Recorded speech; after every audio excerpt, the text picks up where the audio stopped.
Bonjour à tous, bienvenue sur ce webinar spécialisé, dédié à comment être payé à votre juste valeur. Vaste, vaste et compliqué question. Salut Chloé. Bonjour à tous. Alors, on va se présenter avec Chloé. Ça va permettre aussi de faire que les retardataires arrivent. Donc, je suis Christophe Aubry-Lecomte, cofondateur et dirigeant de QuickMS. Chloé. Moi, je suis Chloé, je suis chef de produit du produit SkillUp de QuickMS qui gère les entretiens en entreprise. Voilà. Donc, Chloé, est-ce que tu peux nous rappeler les petites règles de vie de ce webinar?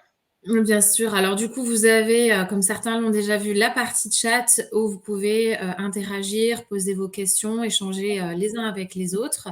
Moi, je sélectionnerai les questions que vous avez et les ferai monter à Christophe si besoin. Vous avez également un onglet questions qui vous permet de vraiment sélectionner votre question en particulier, donc vous pouvez mettre à l'intérieur. Vous avez également un onglet sondage. On vous demandera à un moment donné dans le webinaire de venir voter sur ce sondage. Donc voilà, et n'hésitez pas vraiment à interagir dans le chat. Merci. Allez, je vais vous partager mon écran. On va commencer par la petite classique minute de pub et après on rentre directement dans le sujet. Oui, je te laisse me confirmer que tu vois bien l'écran. Oui, c'est tout bon, Christophe. Allez, on est parti. Donc nous, chez QuickMS, on essaye de travailler à améliorer le dialogue en entreprise, qui est un sujet complexe mais fort intéressant.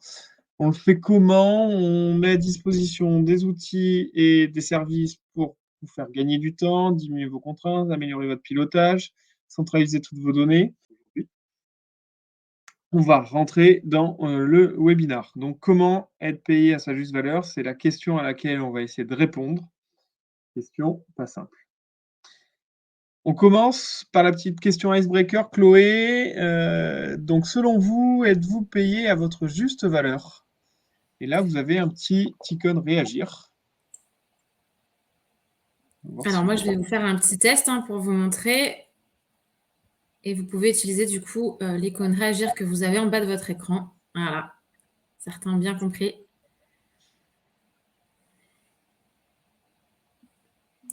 Donc, on fait le test. Donc, on voit des plus, on voit des pouces.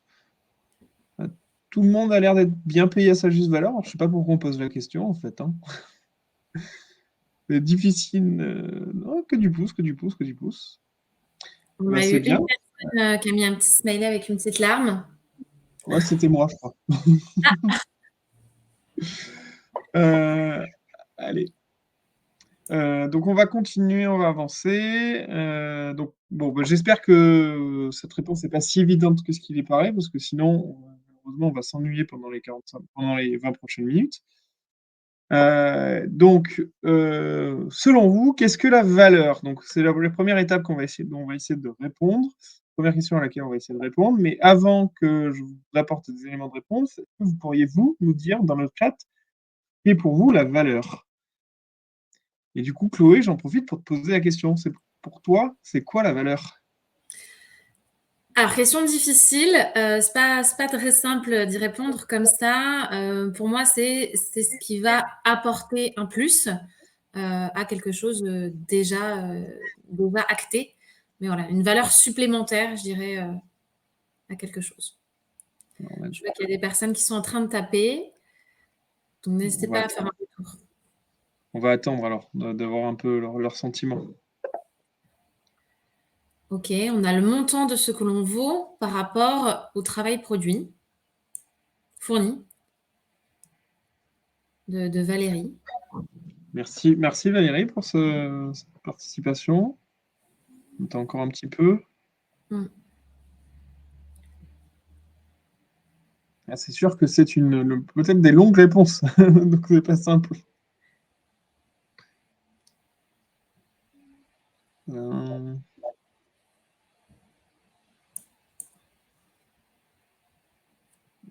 Bon, Chloé, on va avancer ou on attend encore Ça une marche. seconde? Oui, on peut avancer. En tout cas, n'hésitez pas si vous avez des choses à rajouter. Alors, voilà ce que moi je vous mets. Ah, on avait une. Ah, ça y est.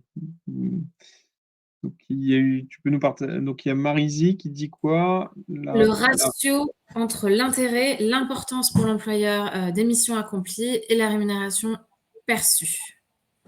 Oui, donc un Ça me ratio, mission accomplie et rémunération, ouais.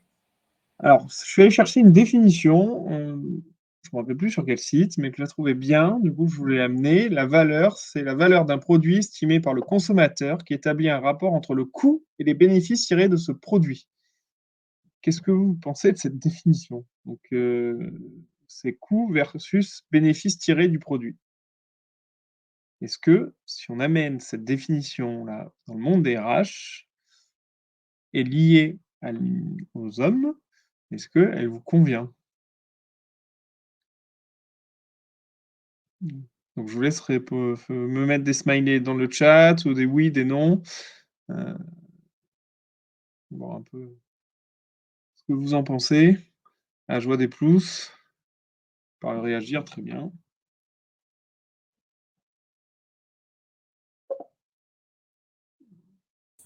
Alors on a un retour de Marisy, hein, qui dit que ça manque un petit peu d'humain pour l'appliquer au RH. Tout à fait. Alors, on n'est pas un produit. C'est une bonne remarque. Oui, mais non. Donc c'est là où en fait on va avoir un petit débat. Ça va être intéressant. Pour moi, on n'est pas un produit, mais on doit, tout comme produit, apporter de la valeur. On est un peu l'outil qui va permettre à une entreprise de créer un produit qui sera, lui, vendu à des clients. Et on est un outil, sans aussi bien vous, hein, que moi, que Chloé. Je me mets dans le même bateau que vous, hein. On est tous un outil. Un outil, c'est quand même quelque chose qui a une fonction sur lequel on va mettre de l'argent et qui va normalement nous faire gagner des choses, et nous apporter du plus. Donc si on regarde, un outil ou un produit, faut pas oublier que quand même la finalité, c'est d'apporter quelque chose en plus, un truc en plus qui va permettre soit de gagner du temps, soit d'avoir du plaisir, soit d'avoir moins de souffrance. Et souvent, côté, ressources humaines, c'est le gain de temps, les souffrances ou les compétences. Mais tout ça fait on va aller produire avec notre entreprise un service ou un produit. C'est terre à terre, c'est très, bas, mais c'est important de le comprendre. Parce que ça amène, une réflexion assez forte. N'oublions pas quand même que vous êtes en contrat et qu'on est tous en contrat avec notre entreprise. Ce contrat est quand même notre valeur de base et c'est la première fois qu'on a défini notre valeur, quand on arrive dans l'entreprise. On a défini notre valeur à un instant T, donc très souvent lorsqu'on a signé notre contrat l'embauche, où il a été défini le temps de travail, le poste occupé, le niveau de responsabilité, les missions et les tâches à accomplir. Vous vous êtes mis d'accord avec l'employeur pour que, en contrepartie et en échange de ce temps de travail, ce poste, ces niveaux de responsabilité, cette mission, cette tâche à accomplir, une rémunération. Donc vous êtes bien, du coup, un outil lequel on utilise pour une rémunération. C'est un peu cash, c'est un peu cru, mais c'est factuel. Est-ce que vous voyez autre chose qui peut faire élément de contrepartie de rémunération? Petite question que je vous pose ouverte. Est-ce que toi, Chloé, en attendant que les gens répondent, tu vois autre chose? Alors moi, je rajouterais dans les modalités, effectivement, on a temps de travail, poste occupé et cetera, mais la modalité de travail, aujourd'hui, on a changé aussi un peu de méthode, donc on a, du télétravail à 100 à mi-temps et cetera, qui peuvent influer sur notre rémunération. Et après, moi, c'est toujours ma petite alerte quand on parle de rémunération, il faut bien parler du package et pas que, je dirais, de ce qu'on touche tous les mois sur nos comptes bancaires, mais aussi tous les avantages et tout le fonctionnement qu'on a autour de la rémunération. Oui, tu as tout à fait raison, Chloé, on va en parler, du package. Il faut le prendre en compte, mais voilà, on est vraiment sur le fait factuel que notre premier contrat, si vous devez commencer à réfléchir, est-ce que votre valeur a augmenté? Une des une des premières choses que vous pouvez regarder, c'est si votre temps de travail a augmenté, si le poste occupé a changé, si votre niveau de responsabilité a changé, si vos missions ont changé, si vos tâches à accomplir ont changé. Si un de ces 5 axes a changé, vous pouvez, de façon logique, peut-être reparler rémunération avec votre employeur. Mais on est sur des éléments assez factuels. On a dans le chat AA, qui était déjà d'ailleurs présent à notre webinaire, qui rajoute la masse de travail à effectuer également. Oui, donc la masse de travail, c'est ce qu'on peut mettre dans la mission ou dans les tâches à accomplir. Mais c'est aussi une bonne remarque. Voilà. Donc déjà, si vous pensez à votre contrat initial, alors peut-être que certains d'entre vous, ils ont signé leur contrat il y a 10 ans, mais réfléchissez, est-ce que tout votre périmètre a changé? Est-ce que depuis que ça a changé, votre rémunération a évolué en conséquence? Voilà. C'est déjà des éléments très factuels. Souvent, en fait, on voit des augmentations qui arrivent par le niveau de responsabilité qui augmente ou par les missions ou par les tâches à accomplir. Donc, on repart un petit peu terre à terre sur le niveau du produit parce que ça va aussi, et c'est aussi à la mode en ce moment. Vous savez, on parle le marché est tendu, le marché est saturé, il n'y a plus de ressources, donc les salaires explosent. Et en fait, on est dans un cours d'économie quand on parle de ça, qui est la loi de l'offre et de la demande, où on se retrouve avec, lorsqu'il y a plus de demandes que d'offres, bah, la valeur du produit. Et là où vous disiez on n'est pas des produits, mais si, on est des produits, la valeur du produit augmente naturellement. Prenons un cas de métier qui sont les développeurs informatiques. Prenons la spécialité Web3, donc crypto-monnaie, donc compétences extrêmement rares. Beaucoup de sociétés veulent mettre un pas là-dedans, donc recherchent des ressources, et on a des salaires sur ces domaines-là qui explosent. Moi, je connais des développeurs qui, au bout de 3-4 ans d'expérience en crypto-monnaie, se font payer plus de 100 000 euros. C'est quand même la folie. C'est vraiment la loi de l'offre et la demande.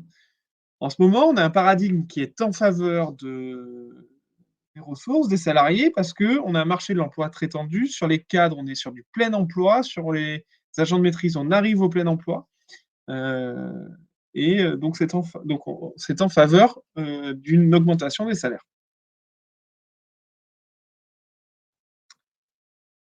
Comment trouver sa valeur? Donc là, l'idée, c'est OK, ça fait peut-être X années que je suis dans une boîte, est-ce que ma valeur a évolué depuis? Et en fait, on va aller rechercher un peu la valeur de marché, qui est quelque chose qui est intéressant. Avant de regarder la valeur de marché, où on va aller regarder, je vais vous présenter différentes études de marché j'ai pris un exemple de poste. Il ne faut pas oublier donc le package global, ce que Chloé appelait son package global qui lui tenait à cœur. On a la partie salaire, qui est la chose très logique que vous voyez, sur laquelle on a mis en face un contrat de travail la plupart du temps, avec le temps de travail, le brut, potentiellement les primes, le net impôt et la participation. Il est très compliqué, vous verrez, lorsqu'on regarde des études de marché sur les salaires moyens, de comprendre le détail de ce qui est analysé par les sites. On a en plus la partie avantage qui est de l'indirect, mais quand même lié au travail, potentiellement la mise en place de tickets resto, de la mutuelle, du télétravail, les repos s'il y en a, la formation, les événements entreprises, team building, CSE. Ça fait aussi partie peut-être de la rémunération en tout ou partie. Et ce qui est invisible et qu'il ne faut pas oublier lorsqu'on parle d'augmentation, lorsqu'on parle de valeur, c'est le fait qu'on est bien dans sa boîte. L'ambiance, est-ce que la boîte nous permet de progresser? Est-ce que j'ai une reconnaissance? Est-ce que j'ai une liberté? Est-ce que j'ai une confiance? Est-ce que j'ai une petite aparté lors du dernier webinaire qu'on a fait avec Chloé, hein, Chloé, tu m'arrêtes si je me trompe. Dans la question de qu'est-ce que vous attendez le plus de votre manager, je crois que la première réponse, c'était de la reconnaissance. C'est ça? Oui, que mon manager soit fier de moi était la top réponse du Voilà. questionnaire. Voilà. C'est vraiment des attentes aussi. Donc, si vous avez déjà des managers qui sont reconnaissants, ça peut permettre d'accepter une rémunération un peu plus faible. Je ne dis pas qu'il faut l'accepter, mais il faut l'ouvrir. Il ne faut pas oublier, voilà, quand on parle de valeur, quand on parle de rémunération, il faut aussi regarder le global, tout ce que vous apporte l'entreprise. L'entreprise, ce n'est pas qu'un virement de salaire à la fin du mois, hein. C'est une qualité de vie, c'est une qualité de travail, c'est une ambiance, etc. Donc ne pas oublier ça. Le classique expression: «Vous savez ce que vous avez à l'instant T, vous ne savez pas ce que vous aurez demain». Vous savez ce que donc moi j'ai mes collaborateurs, qui me disent tout le temps: «Christophe, le marché il augmente», surtout les devs chez moi. Alors là, ils me parlent les devs ça fait qu'augmenter, le salaire des devs ça fait qu'augmenter, on n'est pas aligné au marché, on n'est pas aligné au marché. Donc en préparant ce webinaire, je me suis dit: «Tiens, allons regarder un petit peu ce qu'on récupère sur internet comme information liée à ces valeurs de marché». J'ai pris l'exemple du salaire du responsable de ressources humaines. Je me suis dit que parmi nous, on avait pas mal de personnes qui sont responsables ressources humaines. J'ai regardé un petit peu sur les connectés, on était pas mal. Donc c'est une première annonce, j'espère que vous la lisez bien, qui nous dit que, donc du site nextformation.com, qui nous dit que le salaire moyen se situe entre 50 000 et 60 000 € bruts par an et que ça varie en fonction de l'expérience du candidat. Qu'on a moins de 10 des ressources humaines qui perçoivent un salaire compris à plus de 70 000 €, 3 à plus de 100 000. Très bien. Il nous dit aussi que le salaire dépend de la taille de l'entreprise, que dans une grande entreprise, on est mieux payé que dans une moyenne, une petite entreprise. Qu'est-ce que vous pensez de cela? Allez, je vous laisse mettre en commentaire voilà, qu'est-ce que vous en pensez? Qu'est-ce qui manque selon vous? Et je vous laisse répondre. Trouver des pistes. Qu'est-ce qui ne va pas?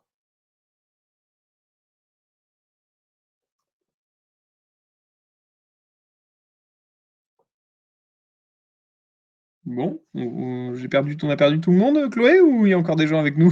Non, non, il y a une personne qui est en train de répondre. Je pense que c'est compliqué. Il faut lire, bien le texte. Après moi, de mon point de vue, déjà, je trouve que c'est une grosse fourchette. Ça manque de précision. Donc voilà, on a des gens qui tapent, hein, dans le chat. N'hésitez pas à nous dire, vous, si ça vous paraît logique. Alors là, il y a la première réponse de Marisy qui dit: «Bah là, en fait, on ne connaît pas les missions derrière, c'est très large une fonction RH», déjà. Oui, c'est vrai. Alors, Marisy a tout à fait raison. Je l'avais pas noté dans mes notes pour la réunion, mais c'est une bonne remarque. Euh, alors, je vois que ça commence à écrire, hein, Chloé, hein, donc, Tout à fait. la localisation, c'est parfait. Secteur d'activité, c'est bien aussi. La partie fixe, c'est une bonne question. Prise en compte du nombre de salariés, le management de combien de personnes, les missions afférentes au poste. Donc, c'est une étude très, très macro. On ne sait pas où c'est. On ne sait pas quand c'est. Parce que potentiellement, l'étude, elle date de 2010. On n'en sait rien. On ne connaît pas le nombre de réponses non plus. On ne sait pas quel échantillon est analysé. En fait, ça ne sert à rien à part juste se faire rêver peut-être des collaborateurs. Et juste, on est curieux avec Chloé, sans vous demander votre salaire à vous, parce que de toute façon, là, les réponses au sondage sont totalement anonymes. On vous a mis un petit sondage qui est simple, qui est pour ceux qui sont RH et qui sont avec nous, êtes-vous payé dans cette tranche de 50 à 60 000 € bruts par an? Êtes-vous en dessous ou êtes-vous au-dessus? Juste qu'on regarde là sur les 10 personnes qu'on a avec nous, est-ce que nous dit ça, c'est vrai?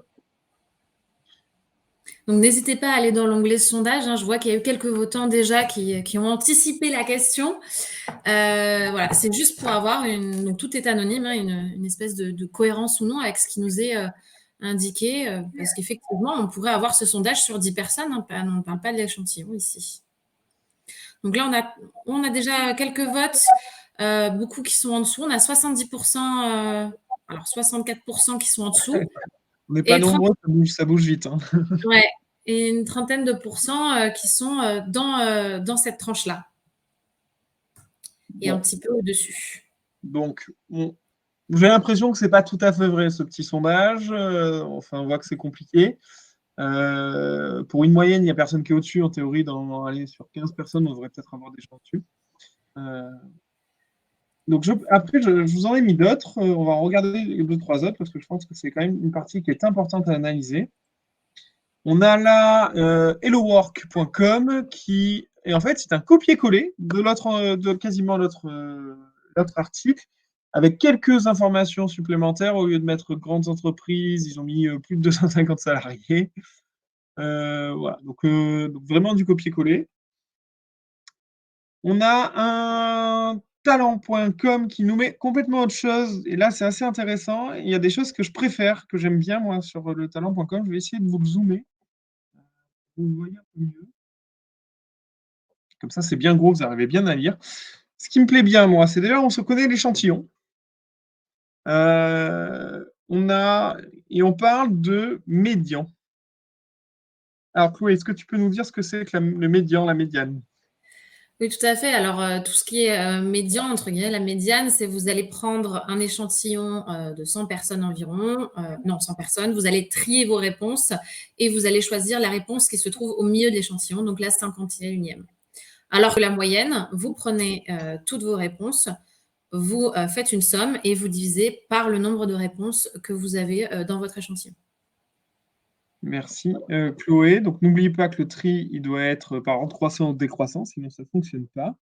On a, et ce qui me plaît, moi, avec la médiane, c'est qu'on peut imaginer que ceci nous permet de voir aussi avec l'expérience. Parce que ce que ne disait pas l'étude, les deux études précédentes, c'était par rapport à l'expérience. La médiane, on peut se dire que quand on est en milieu de carrière, on doit être à peu près payé au niveau de la médiane du marché.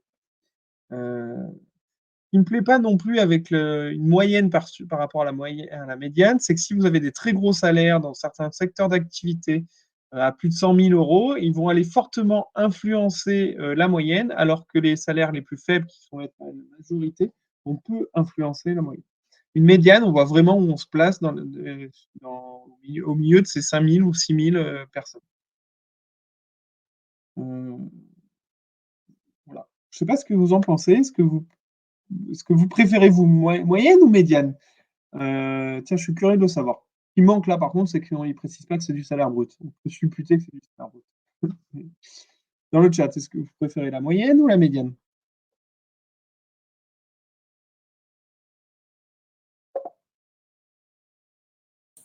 On a déjà une réponse. Alors là, on a plusieurs réponses même sur la médiane, de manière générale. Ouais. Vous êtes plutôt comme moi à aller vers la médiane, hein, on est d'accord, Chloé? Oui. Alors, autre étude de myrashline.com qui habituellement fait du bon boulot, mais là, je ne sais pas ce qu'ils m'ont fait. Ils ont donc publié combien gagne un responsable RH et regardez, lisez ça assez rapidement. Vous allez voir, il y a un truc très très bizarre sur cette étude de myrashline.com. Est-ce que vous arrivez à me pointer le truc qui est quand même assez surprenant? Comment on peut publier ça?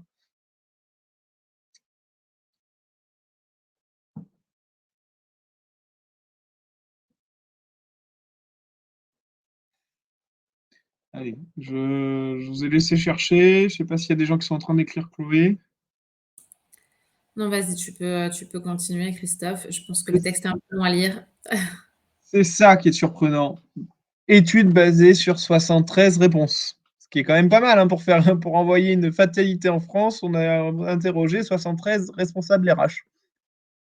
Voilà, on va passer, on va passer sur l'étude, hein, mais faites attention aux échantillons.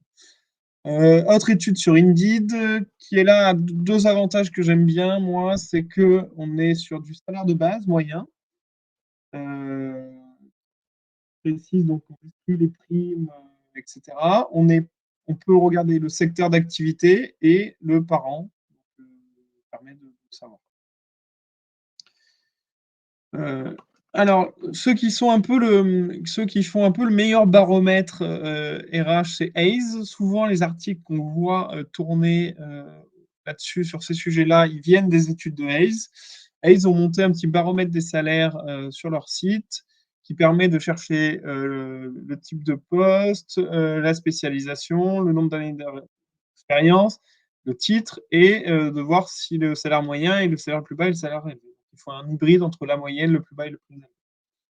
Voilà, assez intéressant.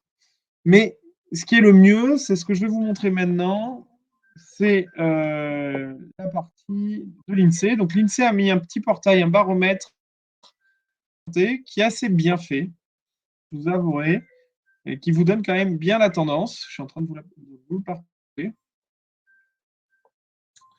Où donc c'est explorer les salaires par profession. L'avantage, c'est que l'INSEE, on est quand même sur quelque chose de très, très sérieux. Si on table responsable, on va taper ressources humaines.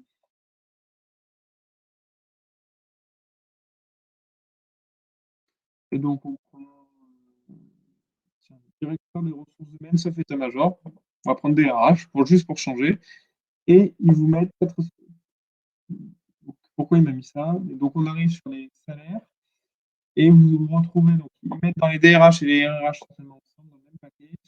On se retrouve avec des données et des données par centile. Ça, c'est assez intéressant.